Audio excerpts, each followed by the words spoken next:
Handa na ba ang inyong mga puso para sa isang kwentong susubok sa inyong pananaw tungkol sa katapangan at paninindigan? Halina't samahan ninyo ako sa isang paglalakbay na magpapatunay na ang liwanag ay maaaring magmula sa pinakamadilim na sulok. Sinasabi nila, ang mga bayani ay isinilang, hindi ginagawa. Ngunit paano kung ang pinakadakilang kabayanihan ay hindi matatagpuan sa gitna ng digmaan, kundi sa tahimik na pasilyo ng isang ospital? Paano kung ang taong magliligtas sa isang buhay ay hindi isang general o isang hari, kundi isang taong hindi man lang napapansin ng karamihan? Ito ang kwento ng isang pusong piniling tumindig, kahit pa ang kapalit nito ay ang lahat-lahat sa kanya. Hawak ni Liwayway di makulangan ang kanyang sahod. Ang mga bagong lupi na pera ay tila may sariling init. Ngunit ang init na yon ay hindi sapat para pawiin ang pamilyar na kaba sa kanyang dibdib. Kinwenta niya sa isip sa ikasampung ulit ngayong araw. Bayad sa kuryente, bayad sa tubig, 2 sakong bigas, at ang baon ng 2 niyang anak para sa susunod na 2 linggo. Nagpakawala siya ng isang malalim na buntong hininga. Sapat lang. Laging sapat lang.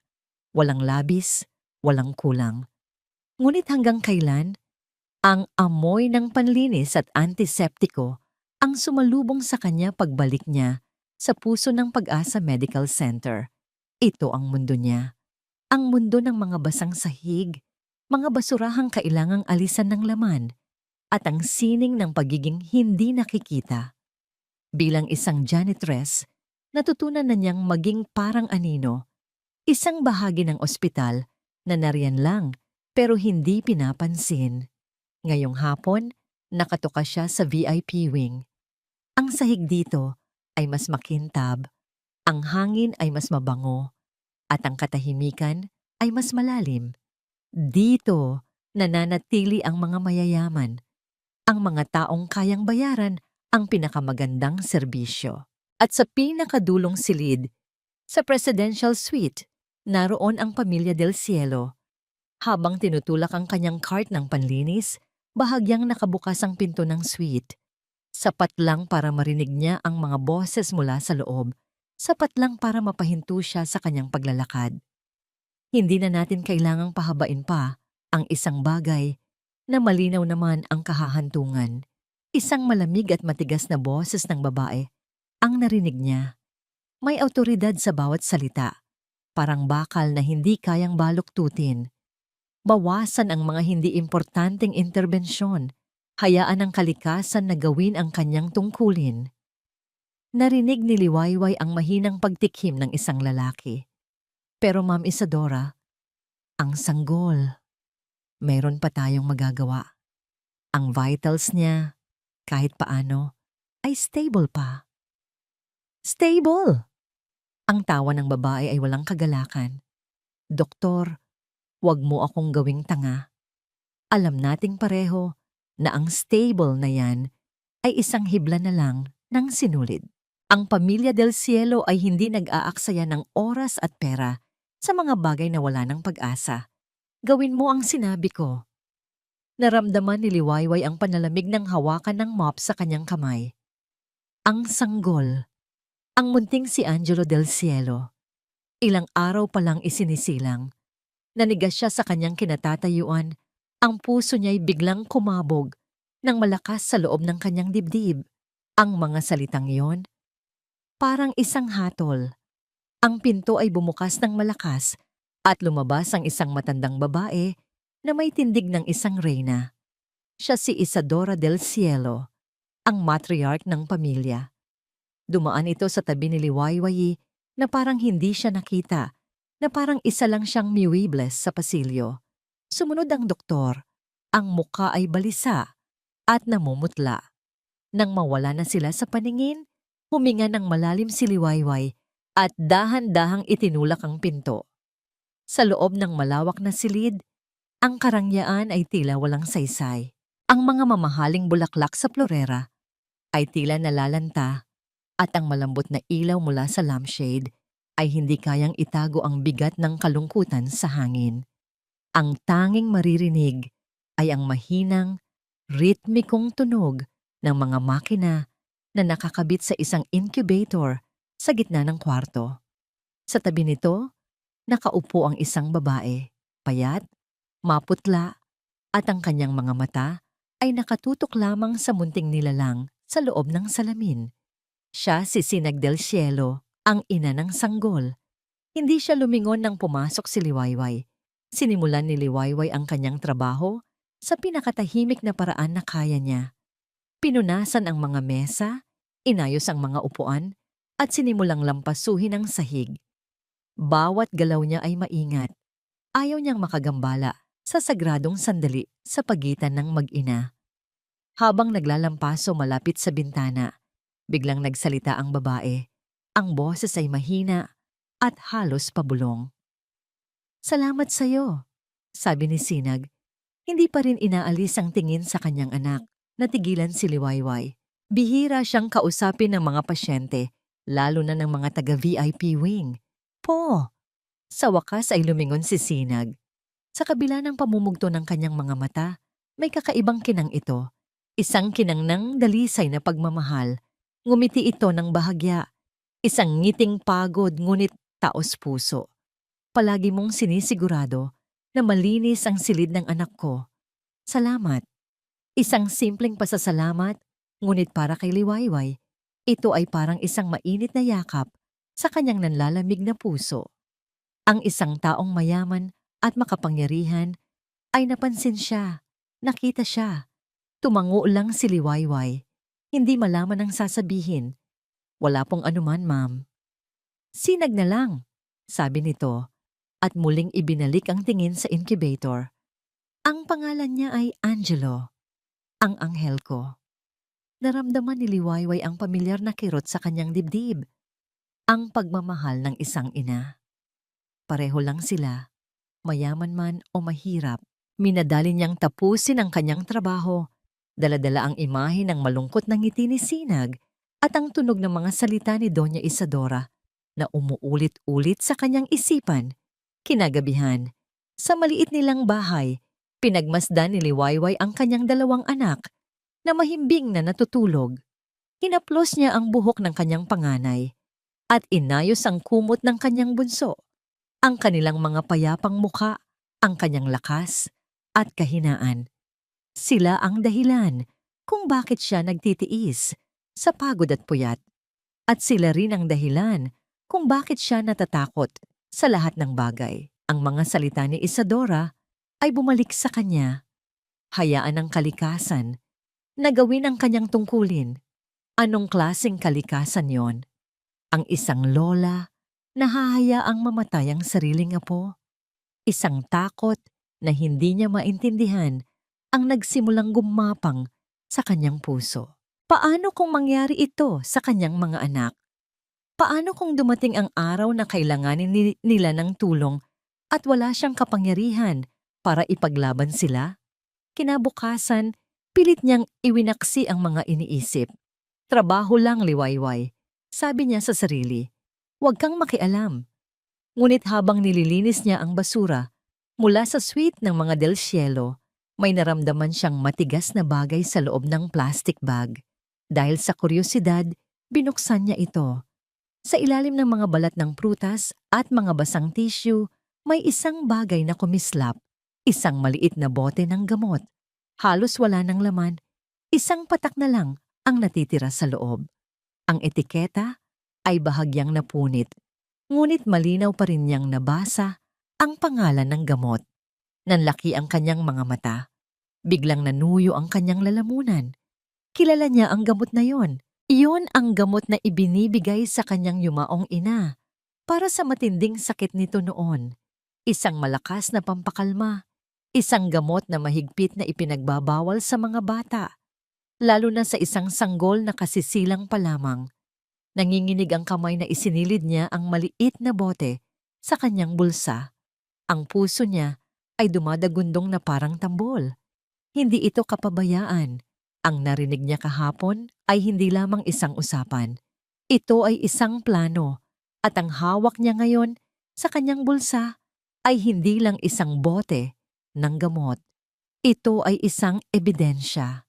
Para kay Dr. Diwa Salcedo, ang mundo ay binubuo ng mga datos na may saysay.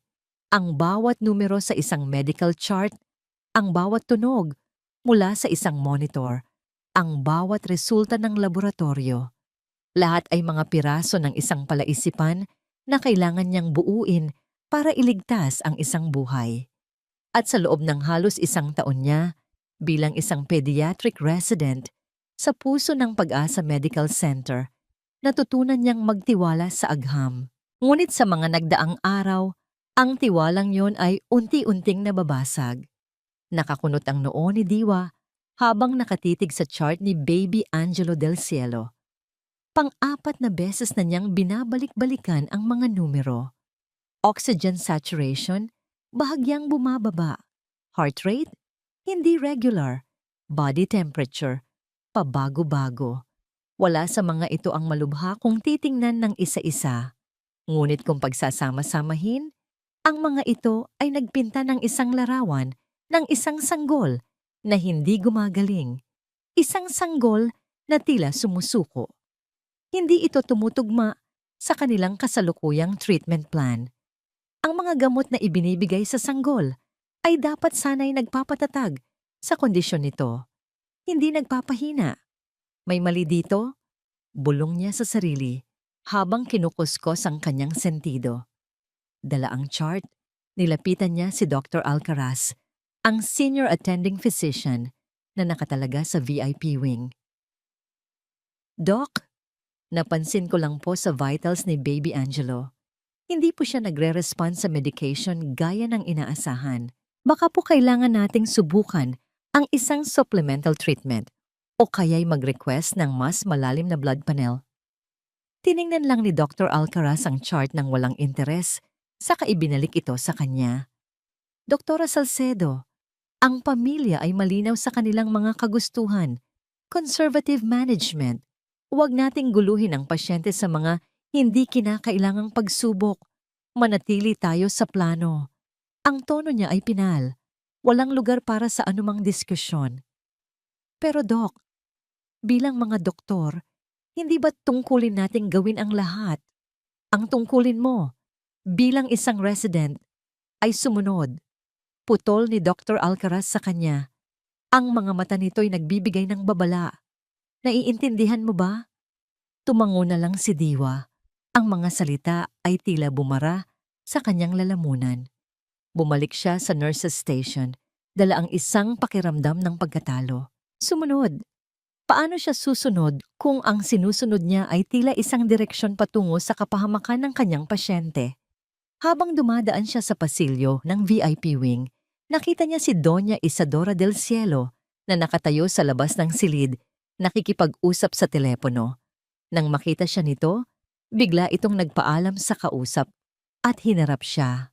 Doktora, bati nito. Ang ngiti ay hindi umabot sa mga mata.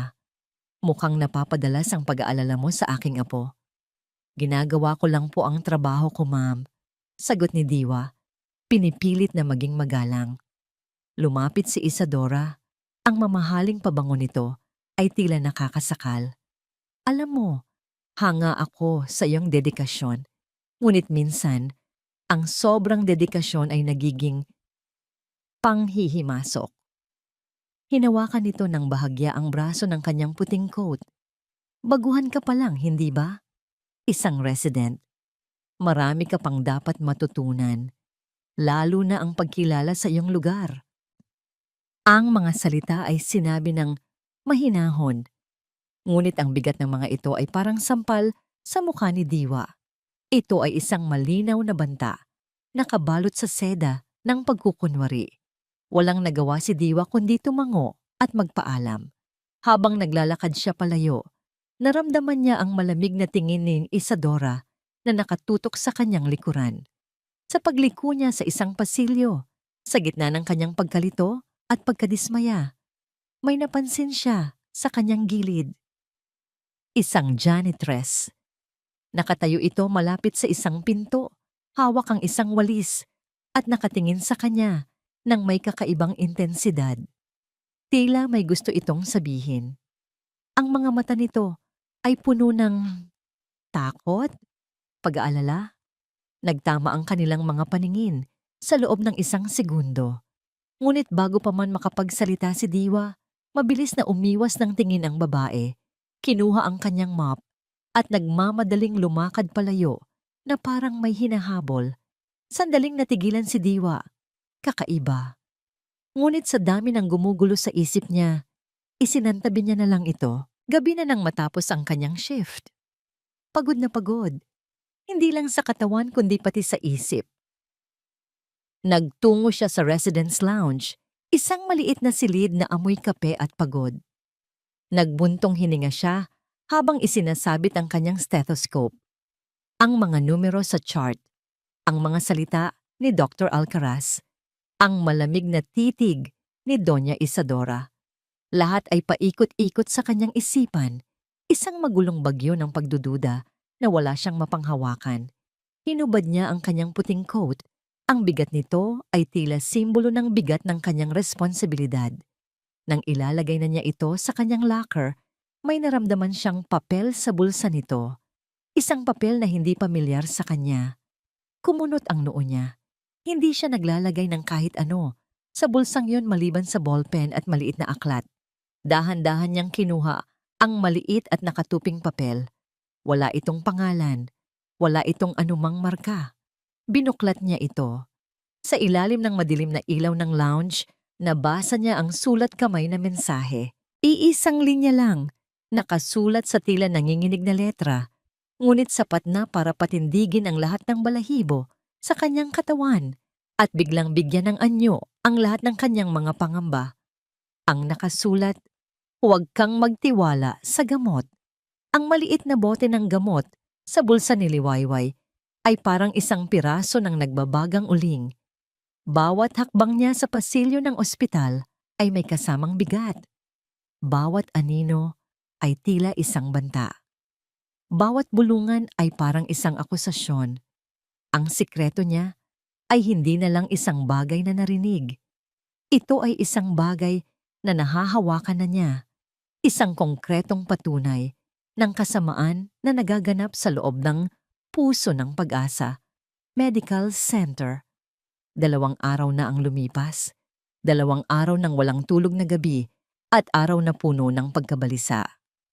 Sa bawat paglilinis niya sa silid ni Baby Angelo, nakikita niya ang unti-unting paghina ng sanggol at ang lalong pagkalunod sa lungkot ni Sinag. At sa bawat pagkakataon, nakikita rin niya si Dr. Diwa Salcedo. Ang mga mata nitong laging may bakas ng pagdududa, ang bawat kilos na tila naghahanap ng kasagutan. Alam ni Liwayway na kailangan niyang kumilos. Ang takot para sa kanyang mga anak ay humihila sa kanya pababa. Ngunit ang imahe ng nag-aagaw buhay na sanggol at ng kaawa-awang ina nito ang tumutulak sa kanya pasulong. Ngayong hapon, nakita niya ang pagkakataon. Nakita niya si Dr. Salcedo na lumabas mula sa isang conference room. Ang muka ay gusot sa pagkadismaya.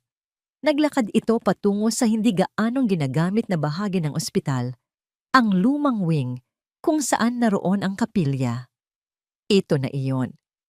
Nanginginig ang mga tuhod, sinundan niya ang doktora. Ang kanyang tsinelas ay halos walang ingay sa makintab na sahig. Bawat metro na nilalakad niya ay parang 1 kilometro. Ang puso niya ay kumakarera at ang bawat tibok ay nagsusumigaw. Umatras ka na, mapapahamak ka lang. Ngunit ang kanyang mga paa ay patuloy sa paglakad sa isang tahimik na koridor malapit sa isang maliit na hardin sa loob ng ospital. Huminto si Dr. Salcedo at napasandal sa pader. Napapikit na tila pasan ng buong mundo. Ito na ang pagkakataon ni Liwayway. Huminga siya ng malalim at lumapit. Doktora! Nagulat si Diwa.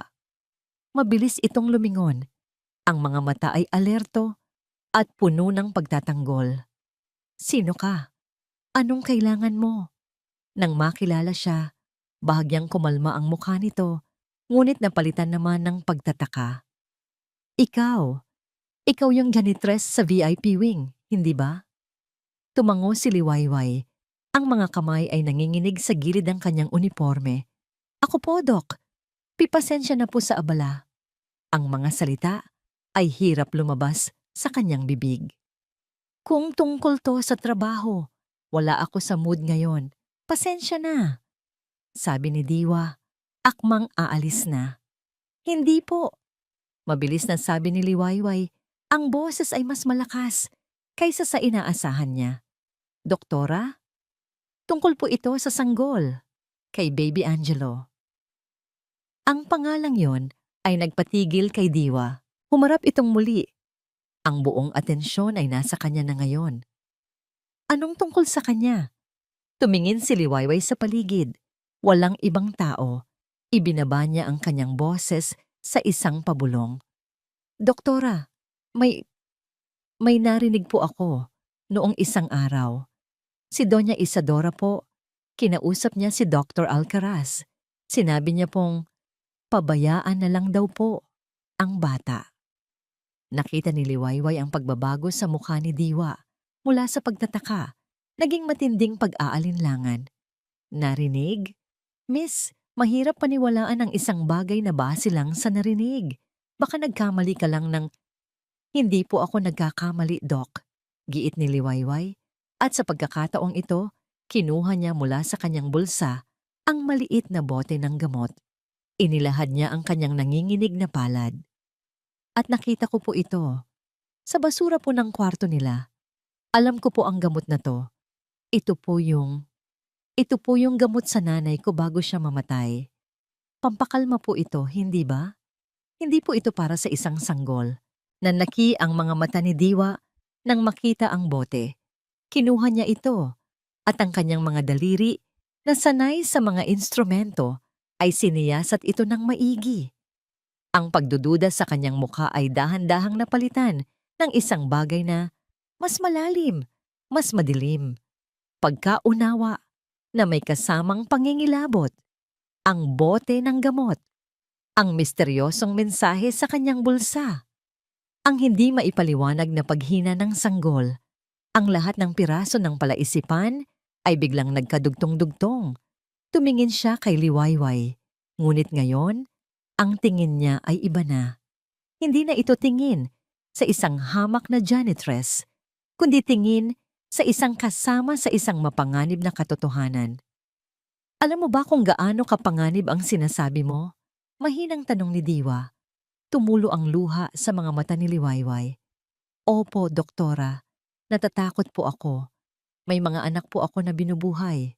Pero, yung nanay po nung bata, si Ma'am Sinag, nakikita ko po siya araw-araw. Yung pagmamahal niya, yung sakit niya. Hindi po kaya ng konsensya ko na wala akong gawin. Ang sinseridad sa boses ni Liwayway ang tuluyang bumasag sa anumang natitirang pag-aalinlangan ni Diwa. Tumango siya. Ang isip ay mabilis na nagpoproseso. Isinara niya ang kanyang palad sa paligid ng maliit na bote. Hindi tayo pwedeng mag-usap dito, sabi ni Diwa. Ang boses ay matatag na ngayon. Itago mo to. Huwag mong ipapakita kahit kanino. Kailangan natin ng mas matibay na pruweba. Magmamasid ako. Magmamasid ka. Mag-ingat ka. Doblehin mo ang pag-iingat mo. Tumango si Liwayway, nakaramdam ng isang maliit na sinag ng pag-asa sa gitna ng kanyang takot. Sa wakas, mayroon na siyang kakampi. May isang taong naniwala sa kanya. Umalis si Liwayway sa ospital ng gabing iyon na may kakaibang halo ng takot at determinasyon. Mapanganib ang tinatahak niya, alam niya iyon. Ngunit sa kauna-unahang pagkakataon, naramdaman niyang tama ang kanyang ginagawa. Naglalakad siya sa isang medyo madilim na eskinita, ang pinakamaikling daan pauwi sa kanila. Ang ilaw lang mula sa mga poste at sa mga bahay-bahay ang nagsisilbing gabay niya. Malapit na siya sa kanto nang bigla siyang masilaw. Isang makintab na itim na kotse ang humarang sa kanyang daraanan. Ang makina nito ay banayad, ngunit may halong kapangyarihan. Napahinto siya, ang puso niya ay biglang bumagsak sa kanyang sikmura. Dahan-dahang bumaba ang bintana sa passenger side. Sa loob, sa ilalim ng malamlam na ilaw, mula sa dashboard, nakaupo si Doña Isadora del Cielo. Ang kanyang mukha ay kalmado, halos walang emosyon, ngunit ang kanyang mga mata ay matalim na parang kutsilyo, nakatitig ng diretso sa kanya. Ginang di makulangan, sabi ni Isadora, ang boses ay malamig at tahimik, ngunit tumatagos hanggang sa kaluluwa. Tumingin ito sa kanya mula ulo hanggang paa, na para bang sinusuri ang halaga ng bawat hibla ng kanyang damit. Magkano ang presyo ng iyong katahimikan? Ang mga salita ni Doña Isadora ay parang yelong bumalot sa puso ni Liwayway, ngunit ang epekto nito kay Dr. Diwa Salcedo ay apoy. Nang ikwento sa kanya ni Liwayway ang nangyari sa eskinita, sa isang tagong silid ng mga lumang gamit sa ospital, nakita ni Diwa ang takot sa mga mata ng babae. Ngunit sa ilalim ng takot na yon, may bago siyang nakita. Isang kislap ng paglaban. Ang banta ni Isadora ay hindi sila pinahina. Sa halip, ito ang naging hudyat na wala na silang oras na dapat sayangin. Ito na ang kumpirmasyon, mariing sabi ni Diwa. Ang kanyang boses ay mahina, ngunit puno ng determinasyon. Hindi na ito hinala, Liway. Ito ay isang digmaan at kailangan nating lumaban ng patago. At doon, sa gitna ng amoy ng alikabok at mga lumang papel, nagsimula ang kanilang tahimik na pagsisiyasat. Ang kanilang plano ay simple ngunit mapanganib. Si Diwa ang magiging utak, gagamitin ang kanyang kaalaman sa sistema ng ospital. Si Liwayway naman ang magiging mga mata at tainga, gagamitin ang kanyang kawalang halaga bilang kanyang pinakamalakas na sandata. Kinagabihan, habang ang buong ospital ay nahihimbing sa katahimikan na binabasag lamang ng paminsan-minsang tawag sa intercom, sinimulan ni Diwa ang kanyang misyon, ang records room. Isang silid na binabantayan ng isang matandang gwardiya na mas madalas pang natutulog kaysa gising. Sa bawat hakbang ni Diwa sa tahimik na pasilyo, ang tibok ng kanyang puso ay dumadagundong sa kanyang tainga. Hindi siya isang espiya, isa siyang doktor na sinanay, para magligtas ng buhay, hindi para gumawa ng mga bagay na labag sa patakaran. Ngunit para kay Baby Angelo, handa siyang suwayin ang mga ito. Nang makita niyang nakapikit na ang gwardiya, dahan-dahan niyang pinihit ang seradura gamit ang isang master keycard na hiningi niya mula sa isang kaibigang residente sa ilalim ng ibang dahilan. Pumasok siya sa loob at ang amoy ng mga lumang papel ang sumalubong sa kanya. Mabilis niyang hinanap ang cabinet ng mga Del Cielo. Kinuha niya ang makapal na folder ni Baby Angelo. Sa ilalim ng liwanag ng kanyang cellphone, kinopya niya gamit ang maliit na portable scanner ang bawat pahina ng orihinal na physician's orders, ang bawat resulta ng laboratorio, at ang bawat nurse's notes mula sa unang araw. Pawis na pawis siya, ang kanyang mga kamay ay nanginginig sa takot na baka may biglang pumasok. Habang ginagawa ito, si Liwayway naman ay naglalaro ng sarili niyang parte. Kinabukasan, habang naglilinis sa labas ng administration office, pinanatili niyang abala ang kanyang mga kamay, ngunit bukas ang kanyang mga tainga. Nagkukunwari siyang nagpupunas ng sahig malapit sa pinto ng opisina ng hospital manager. At hindi siya nabigo. Narinig niya ang boses ng manager sa telepono, halatang may kausap na importante. Opo, ma'am.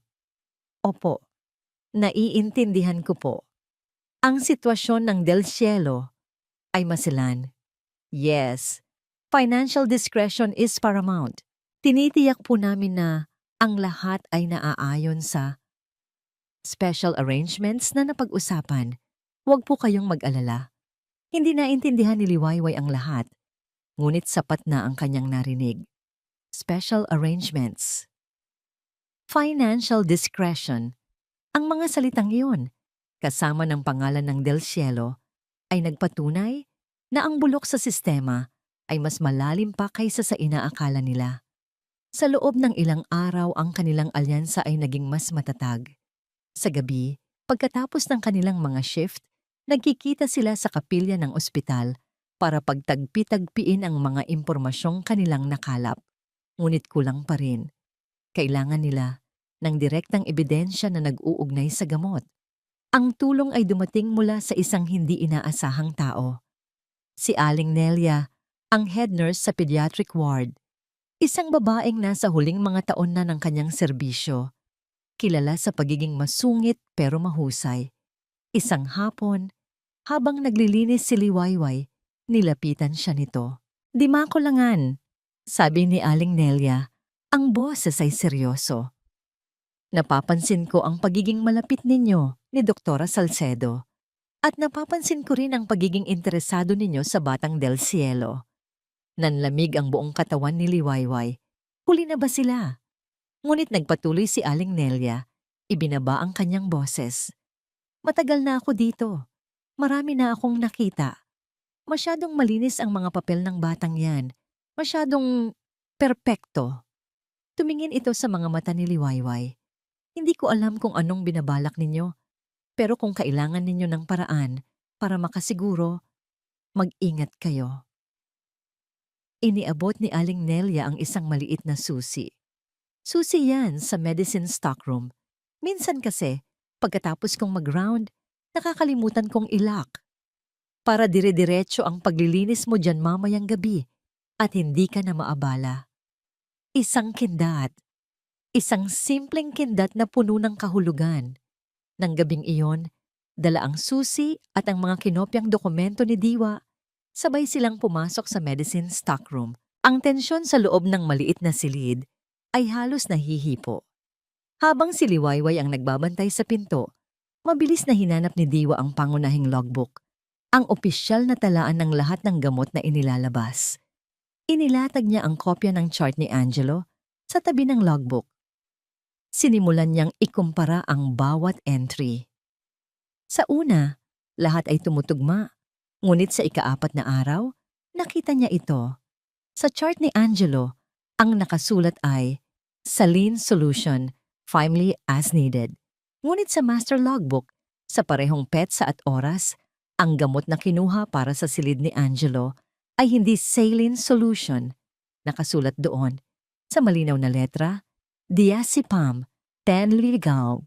Ang gamot na nasa boteng nahanap ni Liwayway. Nandito na, bulong ni Diwa. Ang kanyang boses ay nanginginig sa halo ng takot at tagumpay. "Liway, nakuha natin." Ito na ang pruweba. Ang itim sa puti.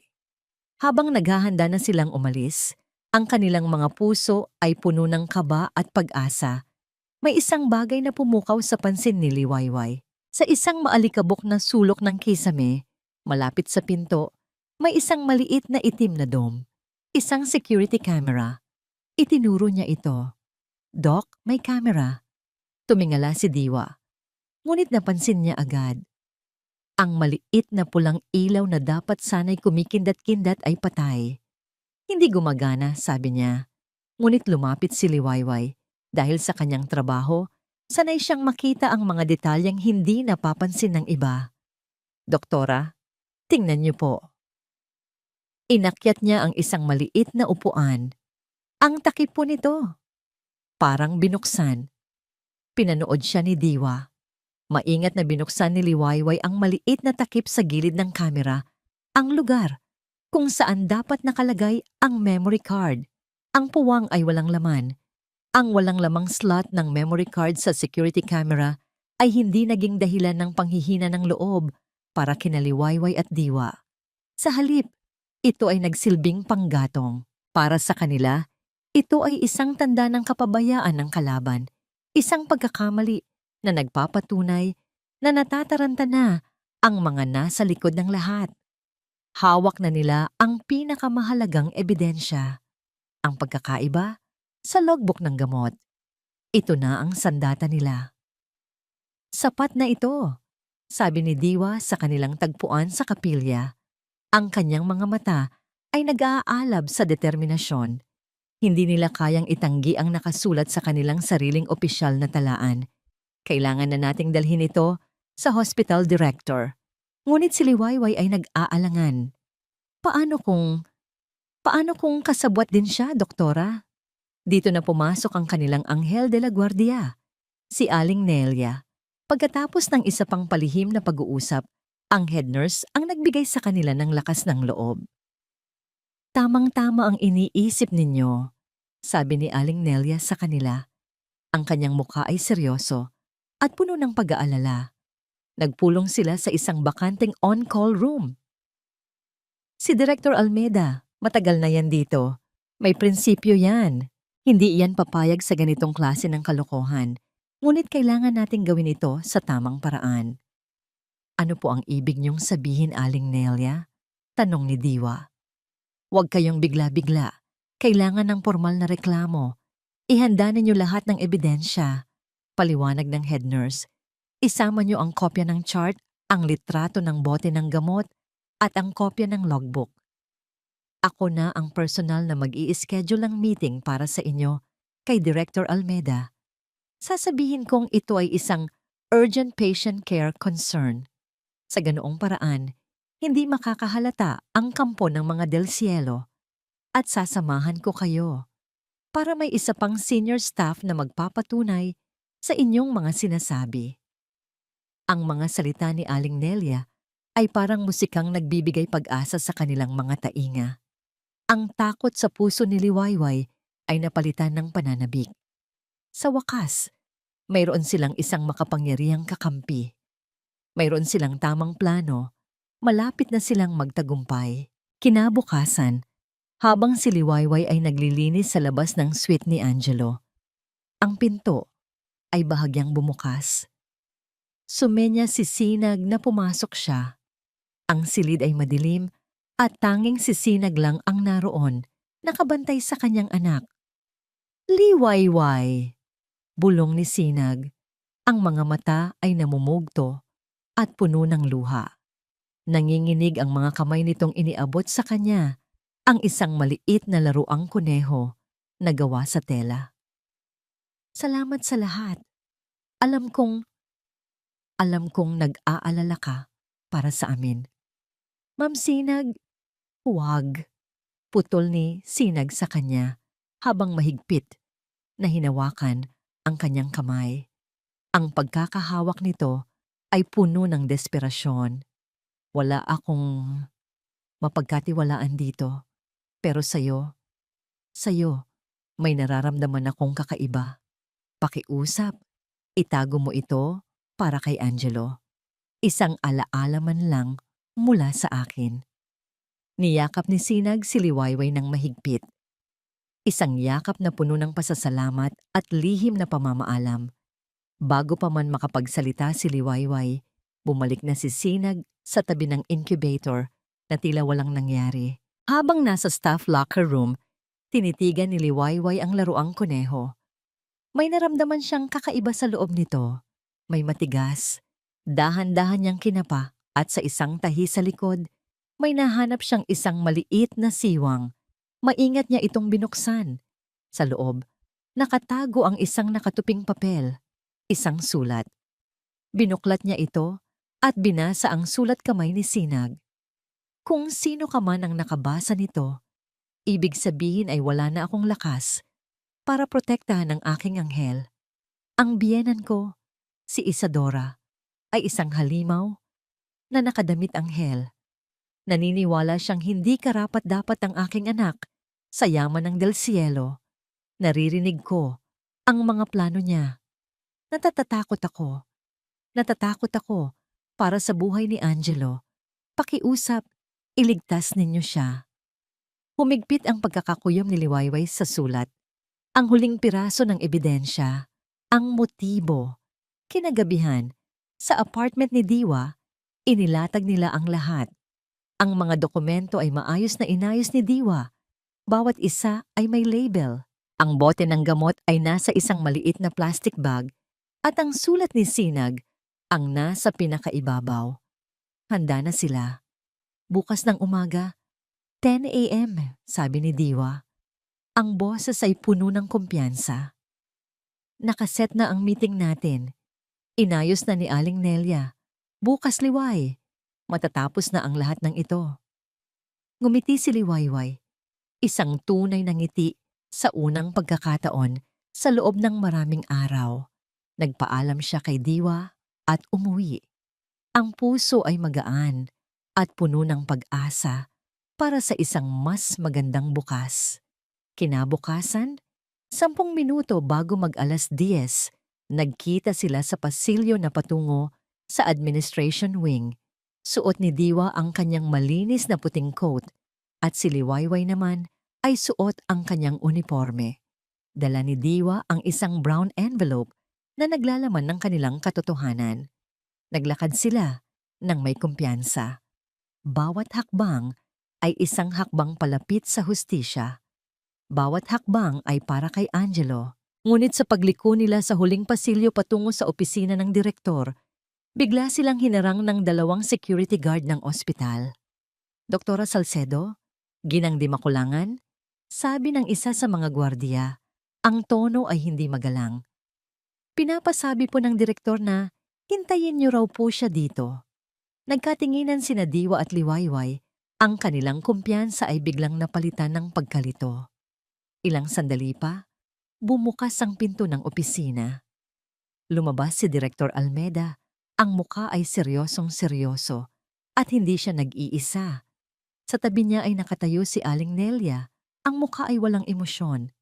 At sa likod nito, lumabas ang anino na matagal na nilang kinatatakutan. Si Doña Isadora del Cielo na may isang maliit, mapang-asar na ngiti sa kanyang mga labi. Itinuro ni Aling Nelia sina Liwayway at Diwa. Sa isang boses na malamig at malinaw na narinig ng lahat sa pasilyo, sinabi niya, "Sila po, Direktor. Sila po ang nagtangkang magnakaw ng mga gamot at nagkakalat ng malisyosong tsismis laban sa pamilya del Cielo." Para kay Dr. Diwa Salcedo, ang oras ay tila bumagal hanggang sa halos huminto. Ang bawat salita na lumabas sa bibig ni Aling Nelia ay parang isang matulis na bubog ng salamin na dahan-dahang tumutusok sa kanyang mga tainga, sa kanyang puso, sa kanyang buong pagkatao. Sila po ang nagtangkang magnakaw, nagkakalat ng malisyosong tsismis. Ang una niyang naramdaman ay hindi galit, kundi matinding pagkalito. Tumingin siya kay Aling Nelia, ang babaeng nagbigay sa kanila ng susi, ang babaeng nagsabing may prinsipyo ang direktor, ang babaeng pinagkatiwalaan nila ng kanilang mga buhay. Ngunit ang mukha na tumingin pabalik sa kanya ay isang blangkong pader. Walang emosyon, walang pagsisisi, isang estranghero. Hindi totoo yan. Ang unang nasabi ni Diwa, ang boses niya ay nanginginig. Humarap siya kay Director Almeda. "Direktor, pakinggan niyo po kami." Hinggan. Nasa sobre po ang lahat ng ebidensya. Ang logbook, ang sulat. Hindi niya natapos ang kanyang sasabihin. Sa isang kilos na hinding-hindi niya malilimutan, kinuha ni Director Almeda ang brown na sobre mula sa kanyang kamay. Ngunit hindi nito binuksan. Hindi man lang nito sinilip. Sa halip, iniabot nito ang sobre diretso sa mga kamay ni Doña Isadora del Cielo. Ngumiti si Isadora. Isang namangiting malamig, mapang-asar, at puno ng absolutong tagumpay. Kinuha niya ang sobre at sa harap nilang lahat, dahan-dahan niya itong pinunit sa gitna. Saka muling pinunit hanggang sa ang mga piraso ng papel, ang kanilang ebidensya, ang kanilang pag-asa, ay naging konfeti ng kanilang pagkatalo. "Tapos na ang laro, Doktora," sabi ni Isadora. Ang boses ay mahina, ngunit mataginting sa tahimik na pasilyo. "Sana ay may natutunan ka." "Aling Nelia, bakit?" Halos pabulong na tanong ni Liwayway. Ang mga luha ay malayang dumadaloy sa kanyang mga pisngi. Sa wakas ay nagsalita si Aling Nelia. Ang boses ay puno ng huwad na kabanalan. "Ang tungkulin ko ay protektahan ang ospital na ito at ang reputasyon nito mula sa mga taong tulad ninyo na sumisira dito dahil sa mga walang basehang akusasyon. Kayo ang panganib dito, hindi ang mga del Cielo. Doon na bumuhos ang galit sa puso ni Diwa, isang nag-aalab na galit na pumalit sa kanyang pagkalito. Pangangalaga sa reputasyon o pangangalaga sa sarili mong bulsa? Magkano ang bayad sa Nelia? Magkano ang halaga ng buhay ng isang inosenteng bata? Doktora Salcedo, sapat na yan. Sigaw ni Direktor Almeda, ang kanyang boses ay umalingaw-ngaw. Dahil sa iyong grave misconduct, unprofessional behavior, at pagkalat ng malisyosong paninira laban sa isang respetadong pamilya, ikaw ay sinuspinde ko sa iyong posisyon. Effective immediately. Isuko mo ang iyong hospital ID. Ang bawat salita ay isang malakas na suntok. Suspendido. Ang salitang iyon ay parang isang hatol ng kamatayan sa kanyang pinapangarap na propesyon. Nanginginig ang kamay na tinanggal ni Diwa ang kanyang ID mula sa kanyang leeg. Ang plastic na card na may litrato niya, ang simbolo ng lahat ng kanyang pinaghirapan, ay tila 1,000 kilong pabigat. Ipinatong niya ito sa mesa ng isang gwardiya. Ang pangarap niya, ngayon ay isa na lang piraso ng plastik sa isang mesa. Tumingin ang direktor kay Liwayway. Ang mga mata nito ay walang anumang awa. At ikaw, dahil sa pagnanakaw at paninirang puri, tanggal ka na sa trabaho. Siguraduhin niyong hindi na makakatapak pa ang babaeng yan sa ospital na ito. Utos niya sa mga gwardiya. Walang seremonya. Walang anumang proseso. Isang mabilis at brutal na pagbagsak. Hinawakan ng 2 gwardiya ang mga braso ni Liwayway. Nagpumiglas siya. Hindi dahil sa trabaho, kundi dahil sa kahihiyan. Maawa po kayo. May mga anak po ako. Ngunit walang nakinig. Kinaladkad siya palayo. Ang kanyang mga hikbi ay umaling-aungaw sa pasilyo. Si Diwa ay naiwang nakatayo roon, mag-isa, napapaligiran ng mga taong nagkanulo at humatol sa kanya. Tinalikuran niya sila at naglakad palayo. Ang kanyang puting coat ay tila isang kasuotang hindi na niya karapat-dapat isuot. Ang bawat hakbang ay mas mabigat kaysa sa nauna. Tapos na. Talo na sila. Si Liwayway ay itinulak palabas ng pinto ng ospital na parang isang basahan. Bumuhos ang malakas na ulan na tila nakikidalamhati sa kanyang kabiguan. Naglakad siya pauwi. Basang-basa, hindi alintana ang lamig. Ang mas masakit pa sa pagkawala ng trabaho ay ang bigat ng pagkatalo. Nabigo siya. Nabigo niyang iligtas si Angelo. Inilagay niya sa panganib ang lahat para sa wala. Nang makarating siya sa kanilang maliit na apartment, ang kanyang pagod at kalungkutan ay napalitan ng matinding takot. Ang pinto nila ay bahagyang nakabukas. Ang trangka ay sira. Dahan-dahan siyang pumasok, ang puso niya ay kumakabog sa takot. Anak, nariyan ba kayo? Tumakbo siya sa silid. Salamat sa Diyos, wala pa ang mga anak niya. Nasa eskwela pa. Ngunit ang kanilang maliit na sala ay isang gulo. Ang aparador ay nakabukas. Ang mga damit ay nakakalat sa sahig. Ang mga unan sa upuan ay nasa sahig. May naghalughog. May hinahanap, at sa ibabaw ng kanilang maliit na lamesa, sa gitna ng kalat, nakita niya ito. Isang bagay na nagpatigil sa pagtibok ng kanyang puso at nagpalamig sa dugo sa kanyang mga ugat. Ang luma nilang family picture. Ang larawan kung saan masaya siyang nakayakap sa kanyang 2 anak na nakangiti. May isang bilog na pula na tinta sa paligid ng mga mukha ng kanyang mga anak. Ang pulang bilog sa larawan ng kanyang mga anak ay hindi lang tinta. Para kay Liwayway, ito ay dugo. Ito ay isang tahimik na sigaw, isang banta na mas malakas pa sa anumang salita. Hindi lang ang kanyang trabaho ang kinuha sa kanya. Ang kaligtasan ng kanyang pamilya ang nakataya ngayon. Nang gabing iyon, hindi natulog si Liwayway. Niyakap niya ng mahigpit ang kanyang 2 anak sa kanilang kama. na para bang sa pagpikit niya ay may kukuha sa kanila. Ang bawat kaluskos sa labas, ang bawat tahol ng aso, ang bawat tunog ng sasakyan ay nagpapatindig sa kanyang balahibo.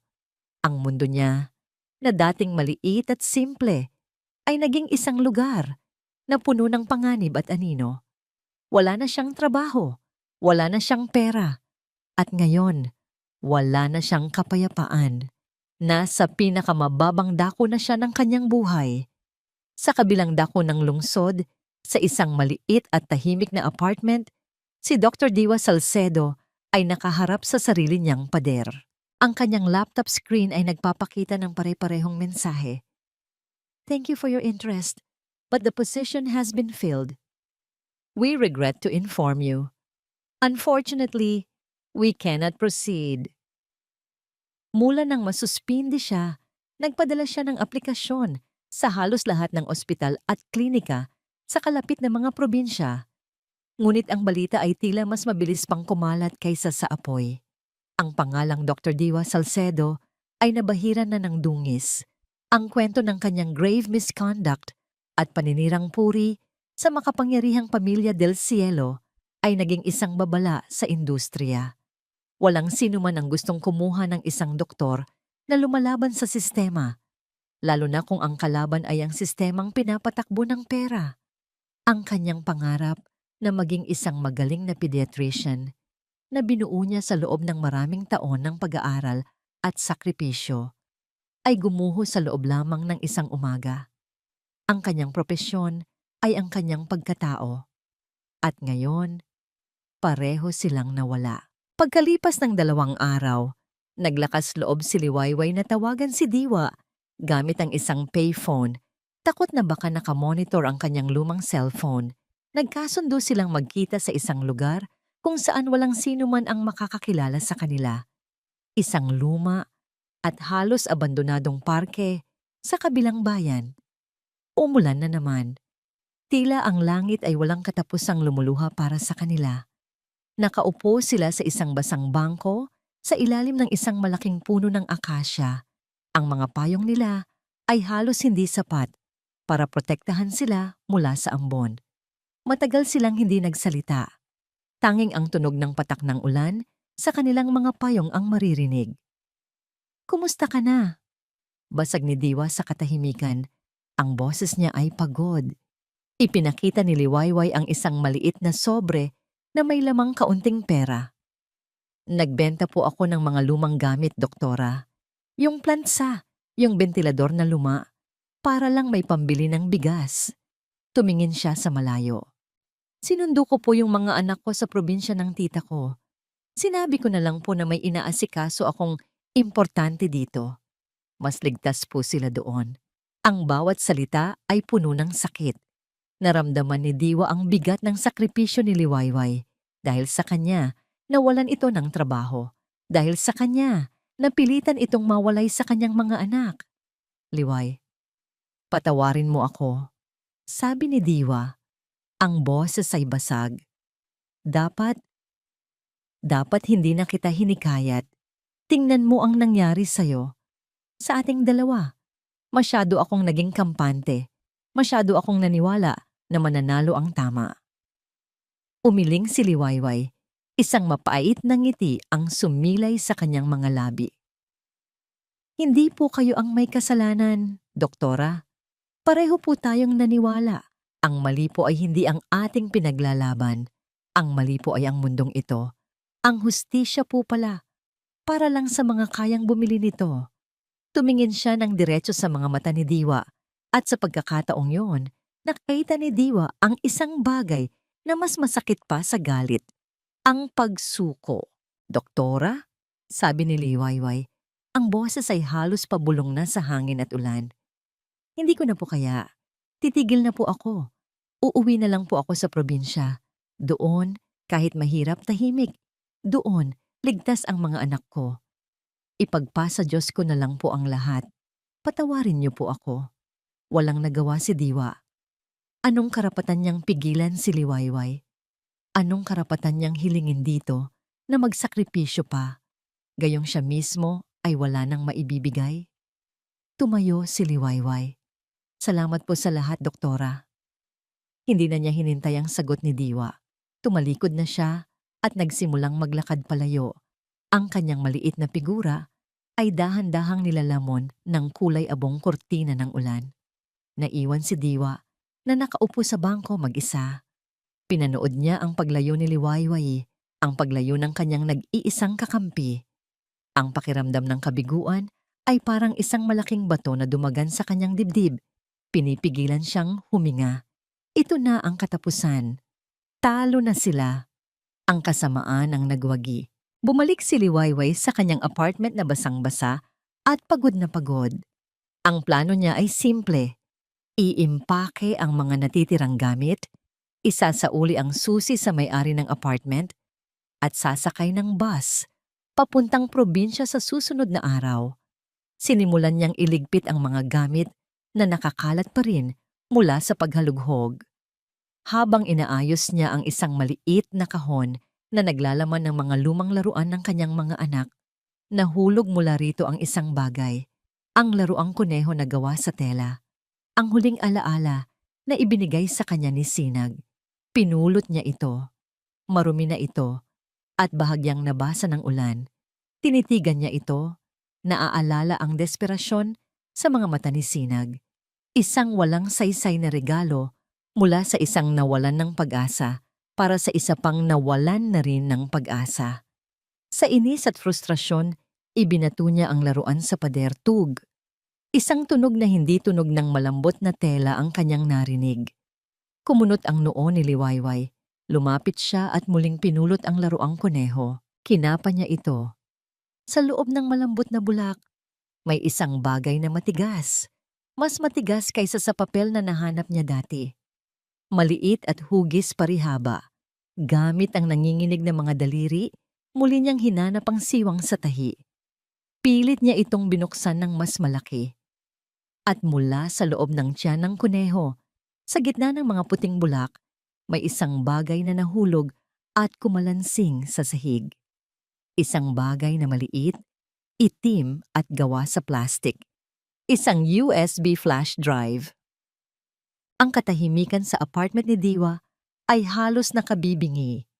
Ang tanging maririnig ay ang walang tigil na pagpatak ng ulan sa kanyang bintana. Bawat patak ay isang paalala ng kanyang malagim na pagkikita kay Liwayway sa parke. Ito na marahil ang pakiramdam ng absolutong pagkatalo. Wala nang pag-asa. Isang pagkakamali ang lahat.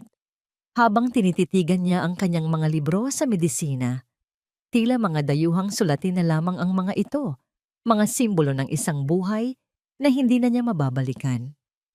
Napatayo siya sa isang biglaang katok sa pinto. Malakas at apurado. Sino naman ang pupunta sa ganitong oras, sa ganitong panahon? Nag-atubili siya.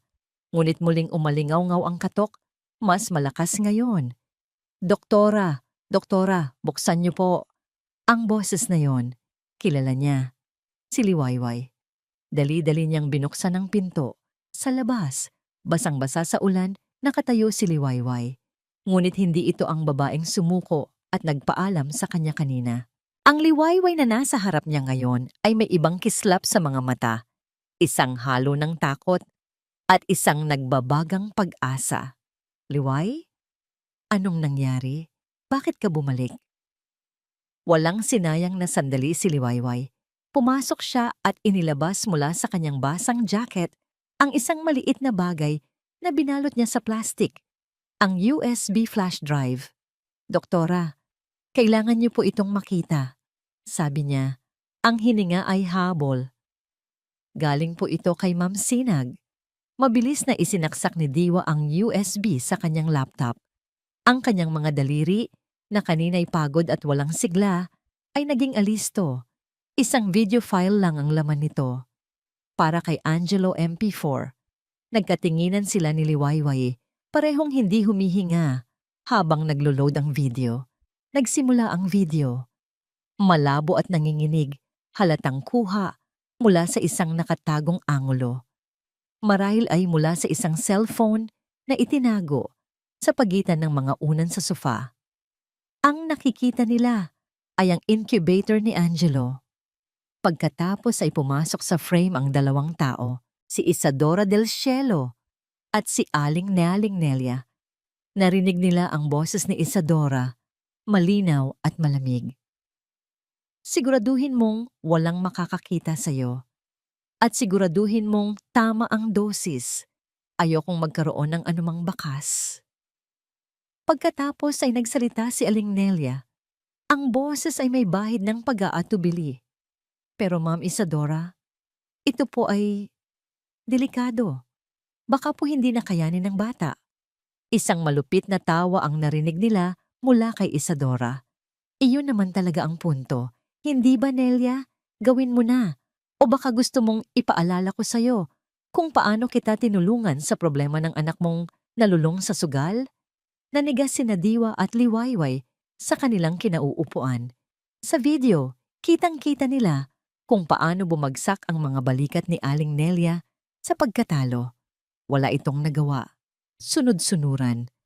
Kumuha ito ng isang hiringgilya, kumuha ng likido mula sa isang maliit na vial at dahan-dahang lumapit sa incubator. Ang kamera ay bahagyang gumalaw na tila sinisikap ng kumukuha na makita ang ginagawa ng head nurse. Nakita nila ang dulo ng karayom na itinurok ni Aling Nelia sa eyeline ng sanggol. Pagkatapos noon, biglang nagwakas ang video.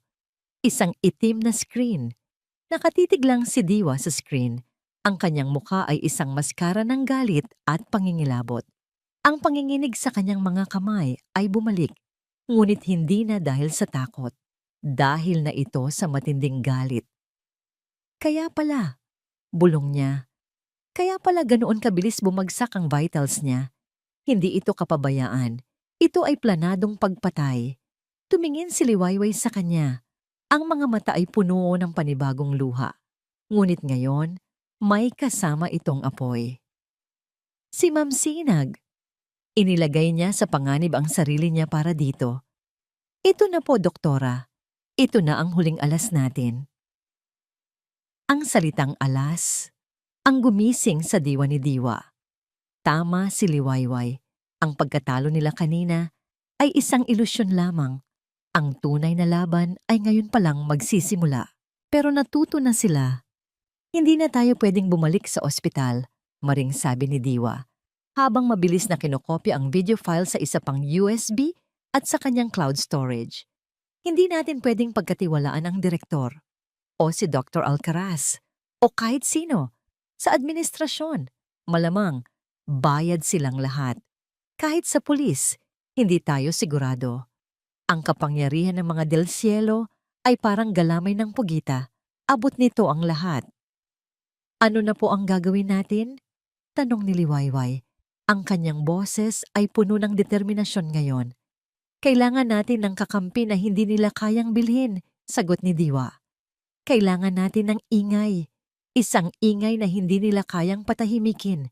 Kailangan natin ng media. Habang sila'y nagpaplano, isang mahinang katok ang muling narinig nila sa pinto. Nagkatinginan sila, parehong natigilan. Hindi nila inaasahan ang sinuman. Dahan-dahang lumapit si Diwa sa pinto, habang si Liwayway ay nagtago sa likod ng isang pader handa sa anumang mangyayari.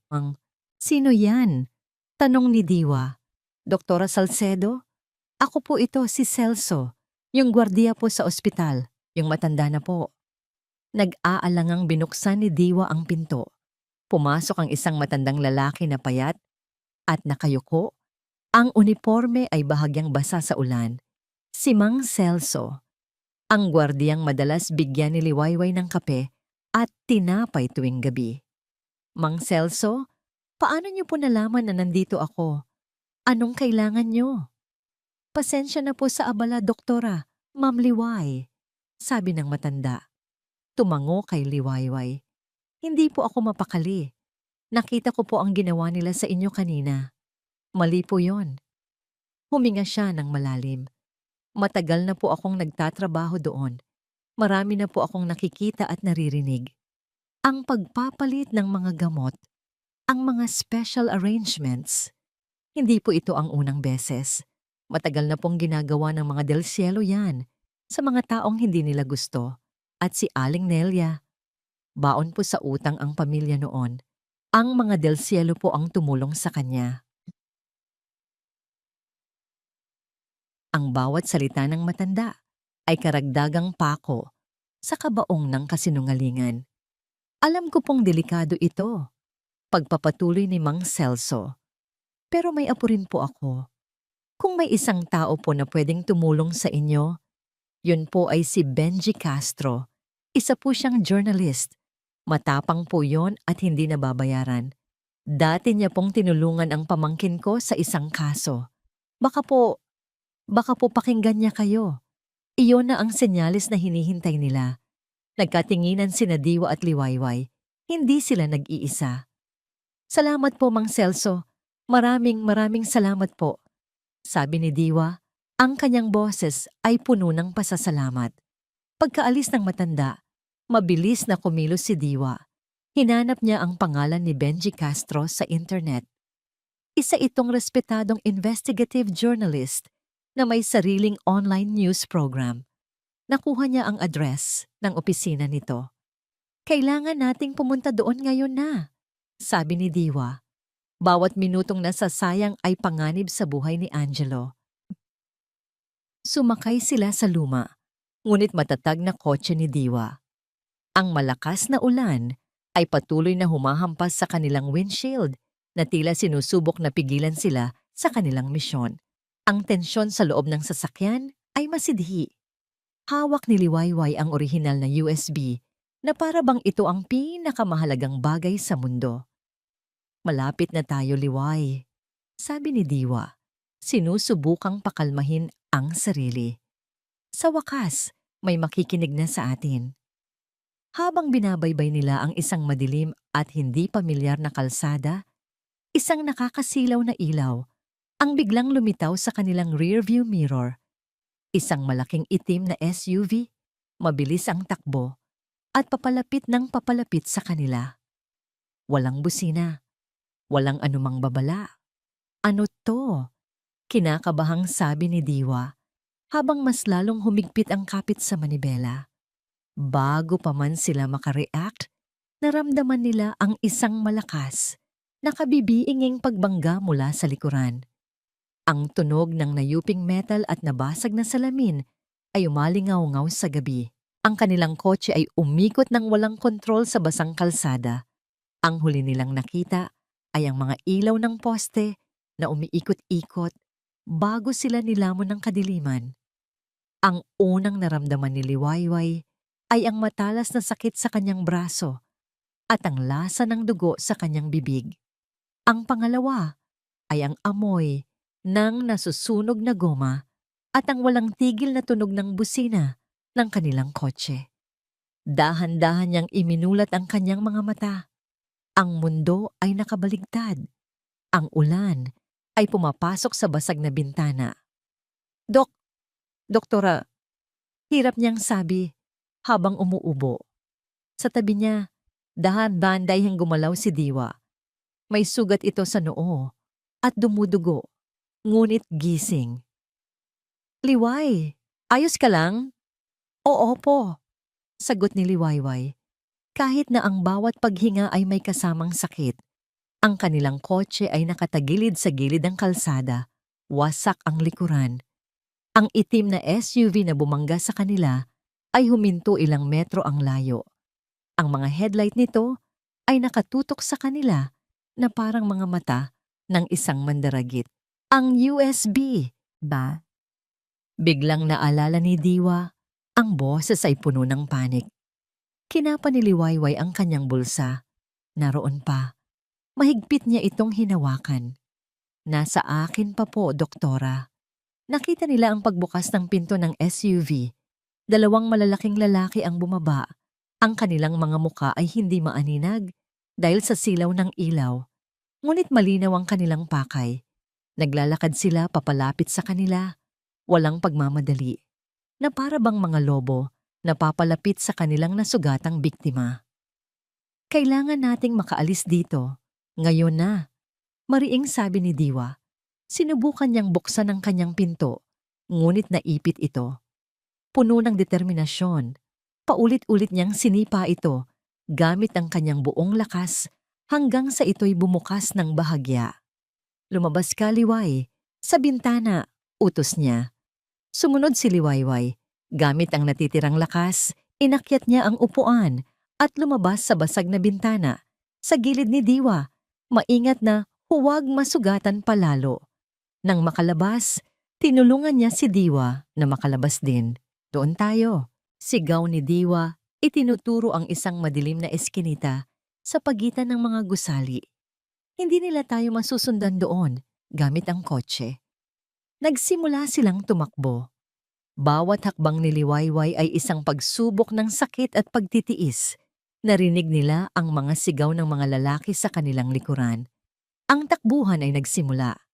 Sa gitna ng pagtakbo, habang basa sa ulan at putik, isang napakasakit na katotohanan ang tumama kay Liwayway. Ito na iyon. Ito na ang puntong wala ng atrasan. Ang mga lalaking humahabol sa kanila ay hindi nagbibiro. Handa silang pumatay para makuha ang USB. At sa sandaling iyon, ang takot na matagal na niyang kinikimkim para sa kanyang sarili at sa kanyang mga anak ay biglang nagbago. Ito ay naging isang dalisay. Nag-aapoy na galit. Galit sa mga taong handang pumatay ng isang sanggol para sa pera.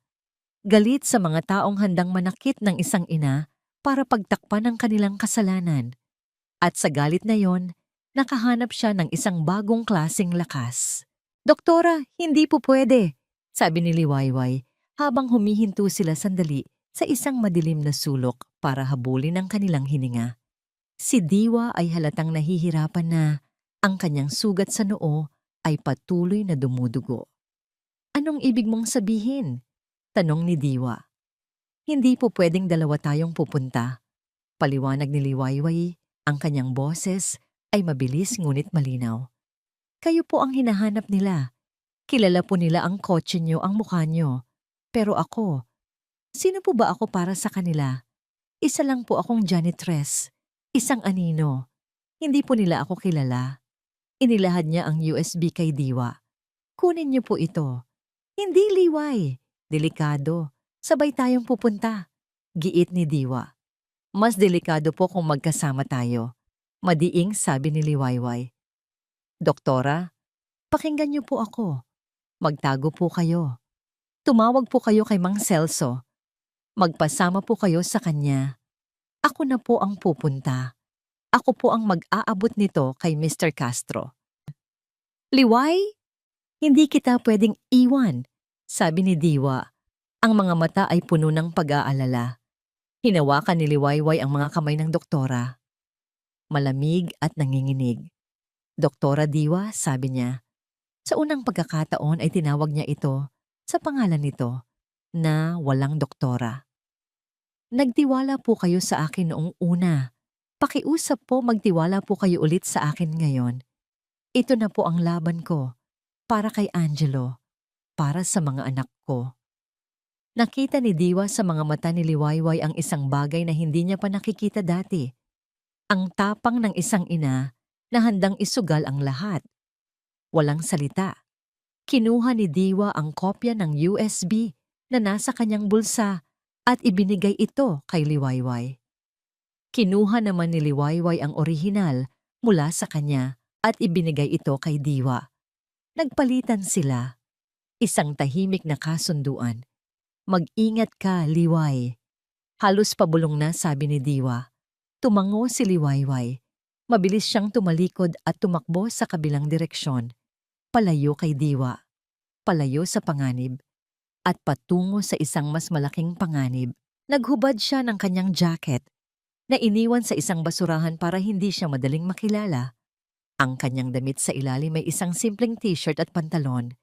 Naglakad siya ng mabilis, hindi tumatakbo, para hindi makatawag ng pansin. Sumakay siya sa isang halos punong jeep, nakisiksik sa pagitan ng mga pasahero. Ang kanyang puso ay dumadagundong ngunit ang kanyang mukha ay kalmado. Bumaba siya 2 kanto mula sa address ng opisina ni Benji Castro. Ang gusali ay luma ngunit mukhang disente. Sa harap ng lobby, may mga gwardiya. paano siya makakapasok. At doon, nakita niya ang isang delivery boy ng pagkain na papasok. Isang ideya ang pumasok sa kanyang isip. Mabilis siyang lumapit sa isang nagtitinda ng pagkain sa kalye. Bumili siya ng 2 supot ng mani at isang bote ng tubig. Isinilid niya ito sa isang maliit na brown na paper bag. Naglakad siya papunta sa entrance ng building na may kumpiyansa, na para bang araw-araw niya itong ginagawa. Delivery po para kay Mr. Benji Castro, sabi niya sa gwardiya. Itinaas ang paper bag. Tiningnan siya ng gwardiya mula ulo hanggang paa. Wala namang sinasabi na may delivery siya. Naku sir, baka sorpresa po. O baka po nakalimutan lang ilog. Mabilis lang po ito. Sabi ni Liwayway, ang kanyang nangiti ay pilit ngunit epektibo. Nag-atubili ang gwardiya. Ngunit dahil sa itsura ni Liwayway na simple at hindi naman mukhang banta, at sa abala ng ibang mga taong pumapasok, sumenyas na lang ito na pumasok na siya. Bilisan mo lang. Nakahinga ng maluwag si Liwayway. Sumakay siya sa elevator. Bawat palapag na inaakyat ay parang isang hakbang papalapit sa tagumpay. Ika-12 palapag. Nakita niya ang pangalan sa pinto. BCM News and Investigations. Walang pag-aalinlangan, pumasok siya sa loob. Isang abalang newsroom ang bumungad sa kanya. Nandito po ba si Mr. Benji Castro? Tanong niya sa isang babae sa front desk. May appointment ka ba? Emergency po ito. Tungkol po sa isang kwento. Isang kwento ng buhay at kamatayan. Ang intensidad sa boses ni Liwayway ang nagpatigil sa babae. Ilang sandali pa, isang lalaking nasa mid-40s na may matatalas na mata at seryosong mukha ang lumabas mula sa isang opisina. Ako si Benji Castro. Anong maitutulong ko sa'yo? Huminga ng malalim si Liwayway. Nanginginig, ngunit buo ang loob. Inilahad niya ang kanyang kamay. Sa kanyang palad, ang maliit na itim na USB. Mr. Castro, sabi niya. Ang kanyang boses ay matatag sa kabila ng lahat. Hawak ko po ang katotohanan at kailangan po namin ng tulong ninyo para isigaw ito. Sa loob ng newsroom ni Benji Castro, ang mundo ni Liwayway ay naging isang napakabilis na montage ng mga screen at tunog. Matapos ang mabilis ngunit masusing pag-verify ng video, ang buong team ni Benji ay kumilos na parang isang perpektong makinang pandigma. I-broadcast natin ito ng live. Utos ni Benji, ang kanyang mga mata ay nag-aapoy sa tindi ng kwento. I-upload sa lahat ng social media platforms. Walang preno, walang pag-aalinlangan. Ihanda ang live feed. Ang pangalan ng operasyon, #SaveBabyAngelo. Sa isang iglap, ang sikretong pinakatago-tago nila ni Diwa ay sumabog sa publiko. Nakaupo si Liwayway sa isang sulok, nanginginig habang pinapanood ang video na ipinapalabas sa isang malaking monitor. Ngayon ay may kasamang mga subtitle at komentaryo mula kay Benji Castro. Ito po ang karahasang nagaganap sa loob ng isa sa mga pinakaprestihiyosong ospital sa bansa. Isang krimen na binalak ng isang pamilyang inaakala nating haligi ng lipunan. Pinanood niya ang bilang ng mga views at shares na tumataas ng exponential mula sa 100, naging 1,000, 10,000, 100,000. Sa loob lamang ng ilang minuto, ang comment section ay isang baha ng galit, awa, at panawagan para sa hustisya. Agdel Cielo Demons, Akaed Justice for Angelo. Pasandan na saan ang gobyerno. Ang kwento nila ay hindi na lang isang bulong. Ito ay isang sigaw na dumadagundong sa buong bansa. Isang sigaw na siya ang nagsimula. POV. Dr. Diwa Salcedo nakatago sa isang maliit na karinderya kasama si Mang Celso. Pinanood ni Diwa ang live broadcast mula sa cellphone ng matanda. Nang makita niyang nasa ere na ang kwento, isang halo ng takot at kurat ang bumalot sa kanya. Wala nang atrasan. Kailangan ko nang bumalik doon, sabi niya, habang ibinibigay ang cellphone kay Mang Celso. Doktora, delikado po. Pag-aalala ng matanda. Mas delikado po kung iiwan natin si Angelo sa kamay nila ngayon. Mariing sagot ni Diwa. Ngayong alam na nilang lumabas na ang lahat, baka kung ano pa ang gawin nila sa bata para mawala ang ebidensya. Hindi na nag-aksaya ng panahon si Diwa. Sumakay siya ng taxi at bumalik sa Puso ng Pag-asa Medical Center. Ang eksenang bumungad sa kanya ay ganap na kaguluhan. Ang harapan ng ospital ay isang dagat ng mga media van, mga reporter na may dalang kamera at mikropono, at mga nag-uusyosong tao. Ang dating tahimik at marangyang ospital ay naging sentro ng isang pambansang iskandalo. Dahil sa kaguluhan, walang sino man ang pumansin sa kanya.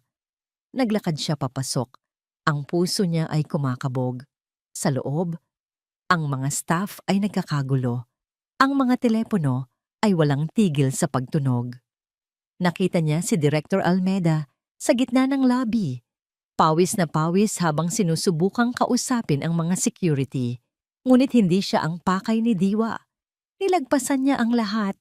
Ang kanyang mga mata ay nakatuon sa iisang direksyon, ang VIP wing. Naglakad siya ng mabilis. Ang kanyang bawat hakbang ay may bigat ng isang misyon. Pagdating niya sa harap ng suite ni Angelo, nakita niya ang eksenang hinding-hindi niya malilimutan. Nakatayo roon si Doña Isadora del Cielo, arogante pa rin sa kabila ng lahat, habang sinusubukang harangan ang dalawang pulis na kadarating lang. Anong karapatan niyong pumasok dito? Hindi niyo ba ako kilala? Sigaw ni Isadora. May utos po kaming siyasatin ang kalagayan ng bata. Ma'am, sabi ng isang pulis. Sa sandaling iyon, lumabas si Diwa mula sa likuran nila. Ako ang doktor ng batang iyan. Sabi niya, ang kanyang boses ay malamig at matatag. At hindi ko kayo papayagang saktan pa siya. Nagpaling-paling ang tingin ni Isadora mula sa mga pulis patungo kay Diwa. Ang kanyang mukha ay isang maskara ng hindi makapaniwalang galit. Ikaw, dapat wala ka na dito. Dapat ay nasa kulungan ka na. Ganti ni Diwa. Sa gitna ng komprontasyon, bumukas ang pinto ng suite at lumabas si Aling Nelia. Ang mukha ay putlang-putla na parang papel. Nang makita niya ang mga pulis at si Diwa, nanlaki ang kanyang mga mata sa takot. Ito na ang pagkakataon ni Diwa. Humarap siya sa head nurse. Nelia, sabi niya, ang boses ay hindi galit kundi puno ng bigat ng isang professional. Isa kang nurse, nanumpa kang mag-alaga ng buhay. Alam na alam mo ang epekto ng diazepam sa isang bagong silang na sanggol. Alam mong ang ginawa mo ay pagpatay. Itigil mo na ito habang may natitira ka pang dignidad. Ang mga salitang iyon, kasama ng presensya ng mga pulis, ang tuluyang bumasag kay Aling Nelia. Ang kanyang pagkukunwari ay gumuho. Napaluhod siya, humahagulgol. Patawarin niyo ako! Patawarin niyo ako! Sigaw niya habang nakaturo kay Isadora. Siya po ang nag-utos sa akin. May utang po ang pamilya ko. Tinakot niya po ako. Ayoko po sanang gawin. Pilitin niyo man ako, pero wala po akong nagawa. Ang kanyang pag-amin ay ang huling pako sa kabaong. Ang mga pulis ay hindi na nag-aksaya ng panahon. Lumapit sila kay Isadora del Cielo.